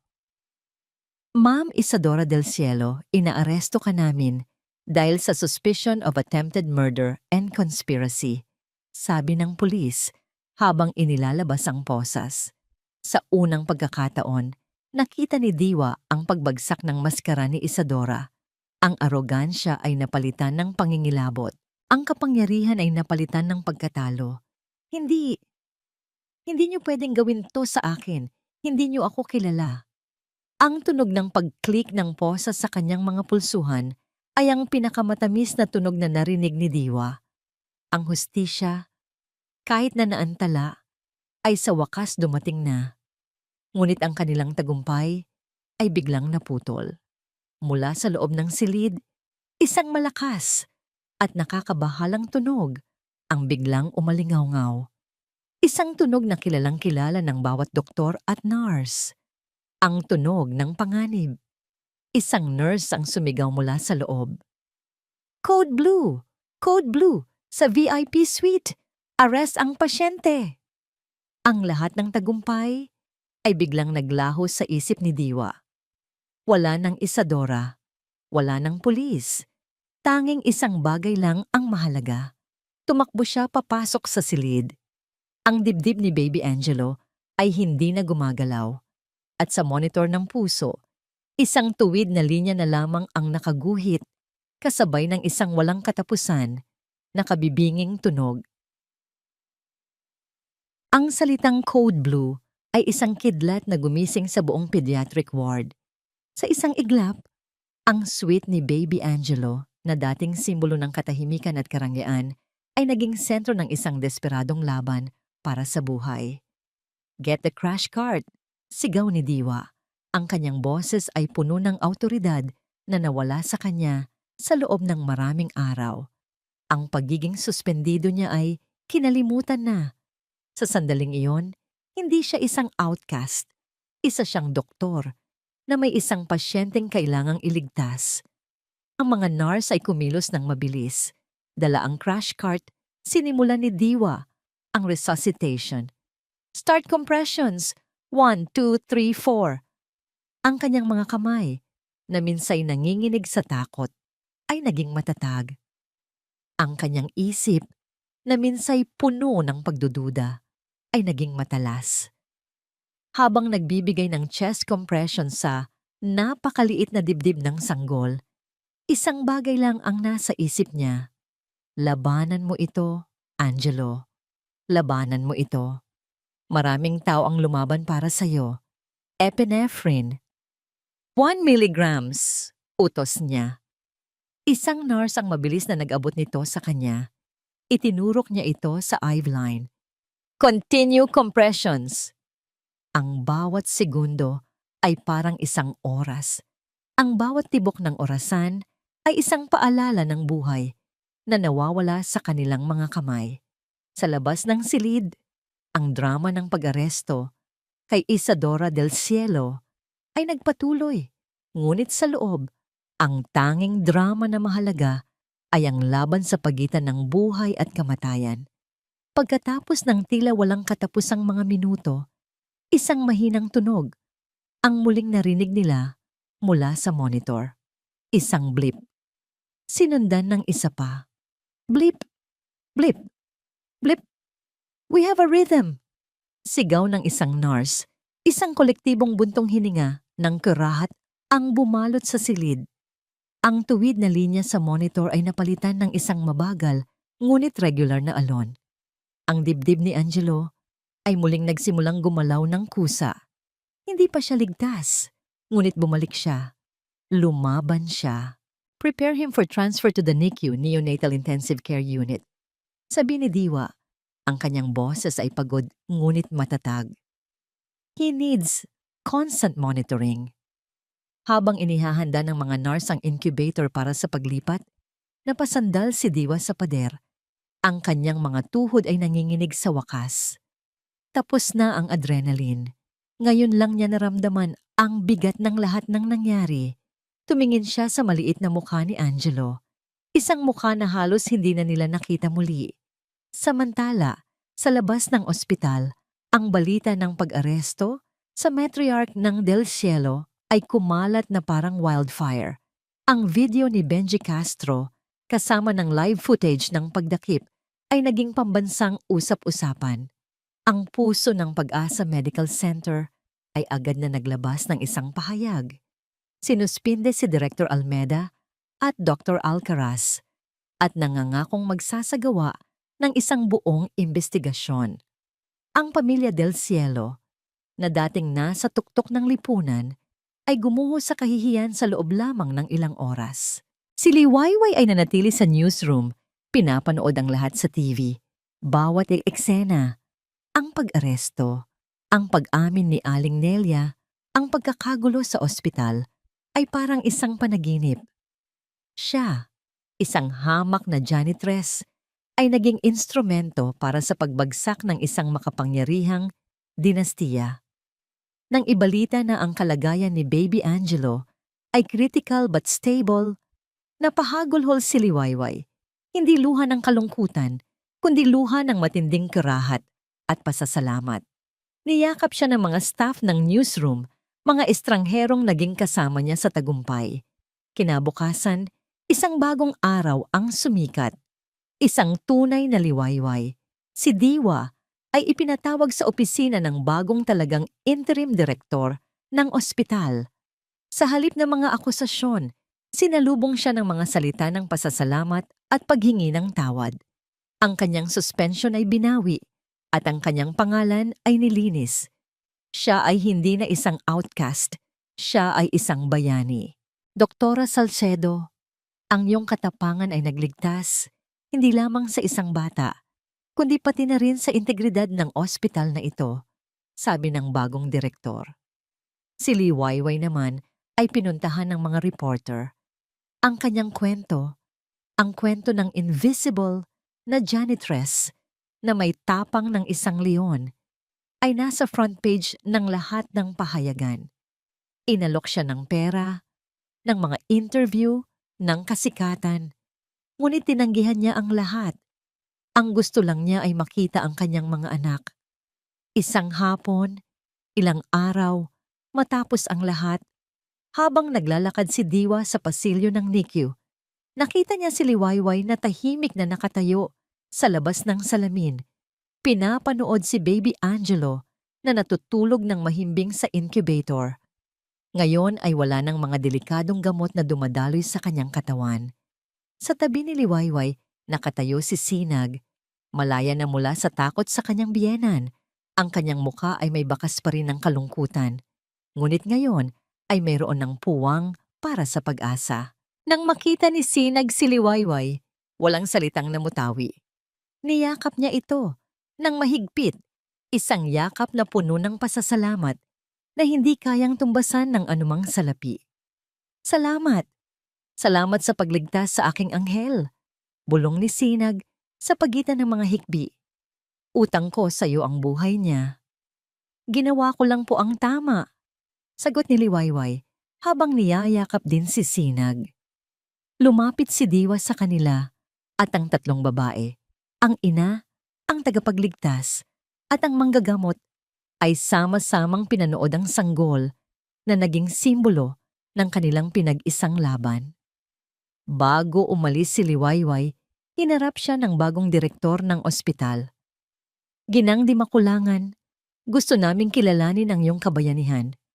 Bilang pasasalamat, gusto naming ialok sa iyo ang posisyon bilang head of our sanitation department. Triple ang sahod at may kasama pang mga benepisyo. Ito ay isang alok na makakapagpabago ng kanyang buhay. Ngunit habang tinititigan niya ang direktor, naaalala niya ang takot sa mga mata ni Sinag, ang kawalan ng kapangyarihan ng mga ordinaryong pasyente. Nagpapasalamat po ako sa alok ninyo, sir, magalang na sabi ni Liwayway. Pero may iba po akong naiisip kung papayag po kayo. Nagulat ang direktor. Ano yon? Tumingin si Liwayway sa mga pasyente at sa kanilang mga pamilya sa pasilyo at isang bagong determinasyon ang nabuo sa kanyang puso. Ilang buwan ang lumipas. Ang iskandalo sa puso ng Pag-asa Medical Center ay unti-unti nang humupa, ngunit ang mga pagbabagong idinulot nito ay nanatili at namulaklak. Sa loob ng isang maliwanag na opisina na may malaking salamin kung saan tanaw ang hardin ng ospital, isang babae ang matiyagang nakikinig sa isang mag-asawang umiiyak.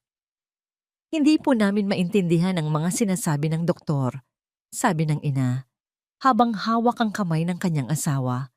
Masyadong komplikado. Natatakot po kami para sa anak namin. Parang wala po kaming boses dito. Ang babae sa tapat nila ay ngumiti ng may pag-unawa at hinawakan ang kanilang mga kamay. Naiintindihan ko po. At nandito po ako para siguraduhin na maririnig ang boses ninyo. Ako po ang magiging tulay ninyo sa mga doktor at sa management. Hindi po kayo nag-iisa. Ang babaeng ito ay si Liwayway Di Makulangan. Hindi niya tinanggap ang posisyon bilang sanitation head. Sa halip, iminungkahi niya ang paglikha ng isang bagong departamento, ang Patient Advocate Office. Isang opisina na ang tanging layunin ay tulungan ang mga pasyente at kanilang mga pamilya, lalo na ang mga mahihirap at walang boses, na maintindihan ang kanilang mga karapatan, makipag-usap sa mga doktor, at masigurong sila ay napapakinggan at nirerespeto. Dahil sa kanyang kabayanihan at sa suporta ng publiko, pumayag ang ospital. Siya, na dating isang anino sa mga pasilyo, ay naging boses ng mga walang boses. Sa kabilang dako, sa pediatric ward, isang doktor na may ngiti sa labi ang naglalaro ng pikaboo sa isang sanggol na nakaupo sa kandungan ng ina nito. "Ang laki-laki mo na, Angelo," sabi ni Dr. Diwa Salcedo habang kinikiliti ang paa ng bata. Si Baby Angelo ay malusog na at masigla. Si Sinag naman, sa tulong ng legal aid, ay nagsampa ng kaso para mapawalang bisa ang kanyang kasal at makuha ang buong kustodya sa kanyang anak, malayo sa anino ng pangalan ng Del Cielo. "Doktora Diwa," sabi ni Sinag, ang kanyang mga mata ay puno ng pasasalamat. "Salamat sa lahat. Hindi lang buhay ni Angelo ang iniligtas mo, kundi pati na rin ang sa akin. Lahat tayo ay iniligtas ng isa't isa," sagot ni Diwa. Dahil sa kanyang katapangan, siya ay na-promote. Siya na ngayon ang bagong head of the Pediatric Residency Program, kung saan itinuturo niya sa mga bagong doktor hindi lamang ang agham ng medisina, kundi pati na rin ang kahalagahan ng pakikinig sa konsensya. Isang hapon, nagkita sina Liwayway at Diwa sa isang maliit na coffee shop sa labas ng ospital. Ang kanilang mga uniforme, ang sa janitress at ang sa doktor, ay napalitan na ng ordinaryong damit. Ang kanilang relasyon na nagsimula sa takot at pagdududa ay naging isang matatag na pagkakaibigan. "Kumusta na ang mga papeles na inaayos mo para sa pamilya Reyes?" tanong ni Diwa habang umiinom ng kape. "Maayos naman," sagot ni Liwayway. "Kailangan lang ng kaunting tulak. Pero ganon naman talaga, di ba? Minsan, ang kailangan lang ng mga tao ay isang taong tutulak para sa kanila." Nagtawanan sila. Ang kanilang mga tawa ay malaya at walang bigat. Napag-usapan nila ang kanilang mga anak, ang kanilang mga plano, ang simpleng buhay. Wala nang anino ni Isadora del Cielo, na ngayon ay nahaharap sa habambuhay na pagkakakulong kasama si Aling Nelia at ang iba pang kasabwat. Habang papalubog na ang araw, naglalakad si Liwayway sa isang parke malapit sa kanilang bagong, mas maayos na apartment. Ang kanyang dalawang anak ay masayang naglalaro sa damuhan. Ang kanilang mga halakhak ay ang pinakamagandang musika sa kanyang pandinig. Umupo siya sa isang bangko at pinanood sila. Naalala niya ang araw na hawak niya ang kanyang sahod. Nag-aalala kung paano ito pagkakasyahin. Naalala niya ang takot, ang pagiging invisible. Ngayon, iba na. Hindi siya yumaman. Hindi siya naging sikat sa paraang gusto ng media.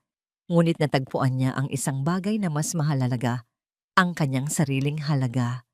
Natuklasan niya na ang isang puso na handang tumindig para sa tama ay may kapangyarihang hindi kayang bilhin ng pera o sirain ng takot. Isang maliit na kamay ang humawak sa kanya, ang kanyang bunso. "Mama, laro tayo." Ngumiti si Liwayway, isang nangiting dalisay at puno ng kapayapaan. Tumayo siya at hinawakan ang mga kamay ng kanyang mga anak. "Oo, anak," sabi niya. "Laro tayo." Habang magkakasama silang tumatakbo sa papalubog na araw, ang dating anino sa pasilyo ay isa ng liwanag. Isang Liwayway hindi lamang para sa sarili niya, kundi para sa lahat ng mga taong natutunan niyang bigyan ng boses at pag-asa. At sa tahimik na kasiyahan ng kanyang puso, alam niyang iyon ang tunay na kahulugan ng tagumpay. At dito po nagwawakas ang paglalakbay ni Liwayway mula sa pagiging isang anino tungo sa pagiging isang liwanag. Mula po sa kaibuturan ng aking puso, maraming salamat sa inyong walang sawang pagsama sa amin sa bawat kabanata ng kwentong ito. Isang karangalan po na ibahagi sa inyo ang paglalakbay na ito ng puso at paninindigan. Habang isinusulat ko ang kwento ni Liwayway, hindi ko po maiwasang hindi maramdaman ang kanyang takot, ang kanyang pag-aalinlangan, at higit sa lahat, ang kanyang pambihirang katapangan. Ganoon din po ang naramdaman ko para kay Dr. Diwa. Isang paalala na ang kabutihan ay palaging naghahanap ng paraan upang manalo. Ang kwentong ito ay isang paalala sa ating lahat na ang bawat isa sa atin, gaano man kaliit ang ating tingin sa ating sarili, ay may hawak na pambihirang kapangyarihan. Ang kapangyarihang tumindig para sa tama, ang kapangyarihang maging boses para sa mga walang tinig, at ang kapangyarihang maging liwanag sa gitna ng kadiliman. Kung ang kwentong ito ay nakaantig sa inyong puso, sana'y baunin ninyo ang aral na iniwan ni Liwayway at ni Diwa. Nais ko pong marinig ang inyong saloobin. Anong bahagi ng kwento ang pinakatumatak sa inyo? Anong damdamin ang iniwan nito sa inyong puso? Huwag po kayong mag-atubiling ibahagi ang inyong mga komento sa ibaba. Hanggang sa ating muling pagsasama sa susunod na kwento, lagi po ninyong tatandaan na alagaan ang inyong mga puso. Maraming salamat po.